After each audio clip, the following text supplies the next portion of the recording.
Hey guys, welcome to my channel. Today we are going to talk about cleaning the print heads on our sublimation printers. I actually have two printers. I have this Sawgrass SG500 and I also have this Epson Workforce 7212. The Epson is actually my go-to, but I did a post with Joann Fabrics and they sent me the Sawgrass, so my Epson's just been sitting here and I've had issues with the print heads.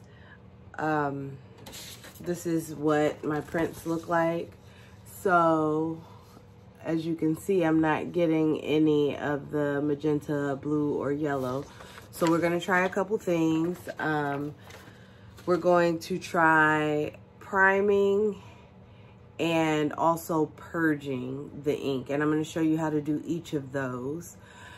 But before I get started, if you're new here, I want to go ahead and welcome you, and if you're really excited about this video, go ahead and hit the subscribe button and turn on the bell notifications so you don't miss a single video that I make. All right, let's get started.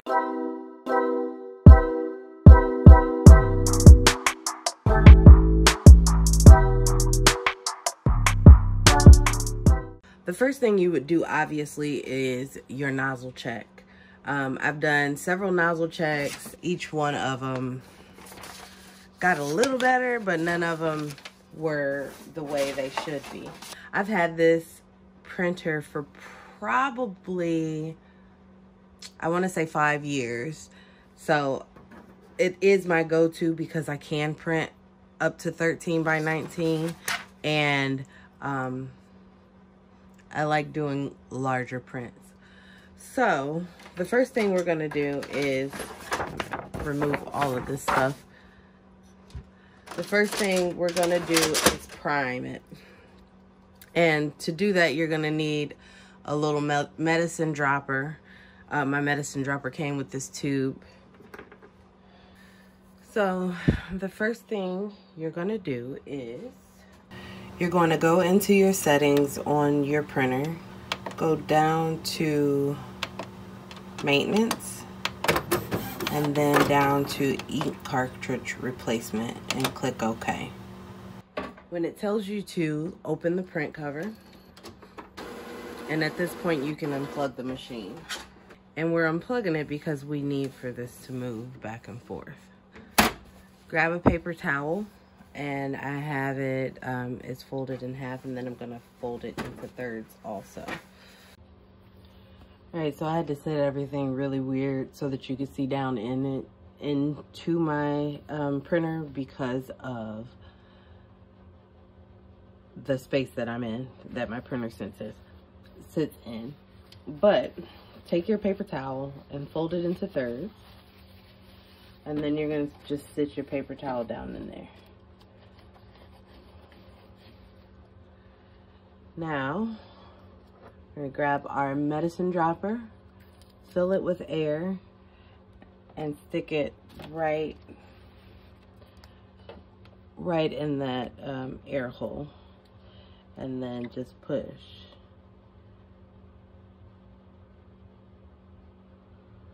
Now, I don't have any resistance from the black, so I'm going to do it one more time.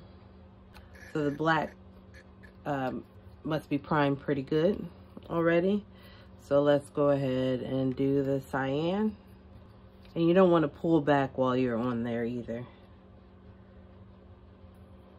And just continue that with all the colors. If you feel any resistance, don't push. Just kind of hold it there. And I'm not getting any resistance from any of these. All right. So the next thing we're going to do is go ahead and plug the machine back up and do another print head check and see where we're at. But this is the ink that we purged out. So once you're plugged back up, go ahead and turn your machine on and let it do what it does to get itself ready. It's telling me that my print heads may be clogged, so to do a nozzle check. So that's what we're going to do. And I'll show you, like I said, how to get to the nozzle check if this does not pop up on your printer. you are going to go into settings, go down to maintenance, and then print the nozzle check pattern. And it's actually better than the last one. Let me see if I can grab the last one. So here is the last one we did before we did the purge, or yeah, before we did the purge, and then this is the new one. So there's a few more steps that we can take, and we're gonna go ahead and walk through those. I'm sorry, that first step was actually priming our print cartridges. So next we're going to purge it. So what I did was I just searched on Google Epson purge file, and I found a file. I'm gonna save this to my tablet, and then I'm gonna print it out here. Check.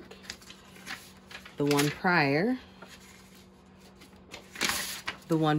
to this one is here. So the bottom is the old one and the top is the new one. So we're gonna try to, what I ended up doing is I went back and primed again, and then printed the nozzle check pattern and cleaned the print heads again. So we are gonna try to print our purge image again and see if we can get it to look any better than this. And I'm printing from Photoshop, going into my print settings, choosing the best print, and saving. So let's see how that is. So we are definitely getting there. This is the prior purge, and this is the most recent purge.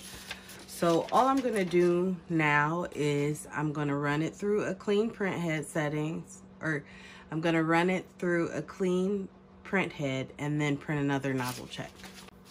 All right, so I did the head cleaning again, and we're gonna print the nozzle check pattern again. Hopefully this is the last one. This is the one before it, and this is the one after. This side is a little bit better, a little bit. All of them are just a touch better. So I think running through one more print head cleaning will do the trick. The amount of time I spend trying to get my lighting glare out of my glasses is insane. But even though you guys didn't get to see it come out perfect, you did see it go from this to this, and from this to this. So if you're having trouble with your printer, try the steps that I went through in my video. Drop me a comment below and let me know how it works out for you. I'm really excited that it worked as well as it did. So at least for now, this saves me. And like I said in the beginning, I prefer to use my Epson, especially on larger projects. I'm actually working on a video for a 35-ounce sublimation tumbler in the tumbler press. So I needed my larger heat press. But drop me a comment below. Let me know what you think about this video. And if you try out these methods, let me know how it worked. See you soon.